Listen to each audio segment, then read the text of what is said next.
Yes, our next type of question is when linear equation of second order. So this is again a important type of question when we have equation of second order is of the type d square y by dx square plus dy by dx का coefficient क्या है p और plus y का coefficient हमारे पास क्या है q is equal to क्या है r. This is our equation number 1.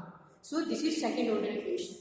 Now change the variable, जो हमारा डिपेंडेंट वेरिएबल है वो इसको चेंज कर रहे हैं. We are substituting this z is equal to हमारा क्या है x, जो हमारी होल जो है y और x की फॉर्म में हमारी इक्वेशन है. नाउ ये हमारी z की फॉर्म में चेंज हो जाएगी. सो न्यू इक्वेशन के लिए हमारी न्यू इक्वेशन जो है वो हमारी क्या होगी d square y by dz square plus dy by dz. तो जो हमारा dy बाय dx का कोफिशिएंट है हमारे पास वहाँ पे p था, वो हमारे पास dy बाय dz का कोफिशिएंट p1 आ गया और जो हमारा y का कोफिशिएंट है वो हमारा q1 आ गया और राइट हैंड साइड पे r1 आ गया. सो न्यू इक्वेशन में z आ गई जो हमारी उसमें कोफिशिएंट्स हमारे क्या है p1 q1 and r1. This is equation number 2. What is p1 q1 and r1? p1 की वैल्यू हमारे पास क्या है p dz by dx plus d square z by dx square. ये हमारी इक्वेशन है अपॉन dz by dx का square. ये हमारी पूरी p1 की वैल्यू है. इसी तरह q1 वैल्यू क्या है q upon dz by dx square and r1 is r upon dz upon dx square. हम इक्वेशन को कंपेयर करेंगे और जब p क्यूब r हमारे पास आ गया then for new equation in z we find p1 q1 and r1. Then case 1 क्या है हमारे पास, हम चूज कर रहे हैं एक z सिलेक्ट कर रहे हैं such that p1 is equal to 0. हमने p1 को 0 लेके चलते हैं. जब हम p1 को 0 लेके चलेंगे ये टर्म हमारे 0 हो नहीं सकते. जिसके हमारे पास सिर्फ p dz by dx upon d square z by dx equal to क्या आ जाएगा 0, जिससे हम किसके के लिए सॉल्व करेंगे z की वैल्यू के लिए सॉल्व करेंगे. सो हमने इसको सिलेक्ट किया p1 इक्वल टू 0, जिससे हमारे पास ऊपर न्यूमरेटर वाली टर्म 0 आ गई. देन ये जो हमारी इक्वेशन है dz by dx में हमारी आ रही है dz by dx dz by d square z by dx. तो हम क्या सेलेक्ट कर रहे हैं we are taking dz by dx equal to q so that we can solve for z. And देखो हमने इसको क्यों कर दिया, अब इसको हम क्या कर देंगे z के लिए सॉल्व कर दिया. केस 2 क्या है, अब हम क्या कर रहे हैं इसमें choose z such that q1 is constant. जो हमारी q1 की वैल्यू है वो कांस्टेंट आ रही है, इसलिए हम उसको z को उसी हिसाब से क्या करेंगे सिलेक्ट करेंगे. सो हम क्वेश्चन से इसको ज्यादा क्लियर करते हैं. So our question is of the type d square y by dx square plus cot x dy by dx plus 4 cosecant square xy is equal to जो हमारा क्या है 0. This is second order equation. हम इसको number 1 दे दिया और अब हम इसको कंपेयर करते हैं. जो हमारी इक्वेशन है d square y by dx square plus p dy by dx plus qy is equal to r. तो जब हमने इसको कंपेयर किया dy by dx का कोफिशिएंट p हमारे पास cot x है और q हमारे पास क्या है 4 cosecant स्क्वायर x और राइट हैंड साइड पे जो r है that is equal to 0. Now इसको न्यू वेरिएबल में चेंज किया जो हमारा और चेंजिंग है डिपेंडेंट वेरिएबल. अब हमारी न्यू इक्वेशन क्या आएगी p1 q1 एंड r1. और व्हाट इज p1 जो हमने अभी डिस्कस किया था d square z by dx square plus p dz by dx upon dz by dx square. पर हमने सिलेक्ट करना है p1 equal to 0. So denominator वाली टर्म को छोड़ देते हैं बिकॉज जो नीचे वाली टर्म है 0 नहीं हो सकती, नॉट डिफाइंड हो जाएगा. तो हम सिर्फ इस फैक्टर को लेंगे choose z such that p1 equal to 0. तो हमने सिर्फ इस फैक्टर को लिया है d square z by dx square plus p dz by dx is equal to 0. अब हम क्या करते हैं जो हमने कंपेयर किया था उसके अकॉर्डिंग p की वैल्यू हमारे पास क्या है cot x. सो हमने p की वैल्यू cot x सब्स्टिट्यूट कर दी. नाउ ये जो इक्वेशन है ये dz by dx और d square z by dx के में है. तो हमने क्वेश्चन में डिस्कस किया था हम क्या सेलेक्ट करते हैं dz by dx is equal to some another variable q कह सकते हैं हम इसको. सो हमने इसको सेलेक्ट कर लिया q. फिर यहाँ पे डबल डेरिवेटिव था ये क्या बन गया dq by dx cot x और यहाँ पे हमारे पास क्या आ गया q इज इक्वल टू 0. अब ये लीनियर इन q है, आप इसमें देख सकते हो हमारा ये कोफिशिएंट 1 है, ये p हो गया हमारा q. हम इसको उसी हिसाब से भी सॉल्व कर सकते हैं जैसे हमारे लीनियर इन y.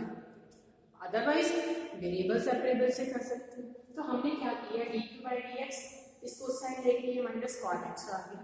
फिर वेरिएबल सेपरेबल कर लिए dq और dx ऊपर आएंगे और q वाली टर्म हम dq की साइड ले जाएंगे और x वाली टर्म dx की।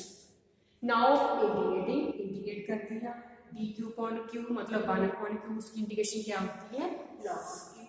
cot x is cos upon sin, sin का डेरिवेटिव ऊपर पड़ा है जिसमें इंटीग्रेशन क्या हो जाएगी हमारी minus log of sin x, और हम इसको क्या लिख सकते हैं log of cosecant x, because log जो हमारी पावर होती है आगे आ जाती है, तो अगर -1 लिखेंगे तो वो क्या बन जाए log of cosecant x। This means we have log of q is equal to log of cosecant x, और जब log को हम खत्म कर रहे हैं तो q की वैल्यू क्या आ गई cosecant x हमारे पास क्या आ गई q is equal to cosecant x। What is q, because हमने q के लिए नहीं सॉल्व करना, हमने z के लिए सॉल्व करना। What is q is dz/dx, because अब हमने z के लिए सॉल्व करना है, यहाँ पे dz/dx है तो हम अगेन इंटीग्रेटिंग कर देंगे सो दैट डेरिवेटिव रिमूव हो जाए। तो हमारे पास z क्या आ गया is equal to log of tangent x/2। So ये हमारा स्टेप है कि हमने z की वैल्यू कैसे फाइंड करें। सो अवर z is log of tangent x/2।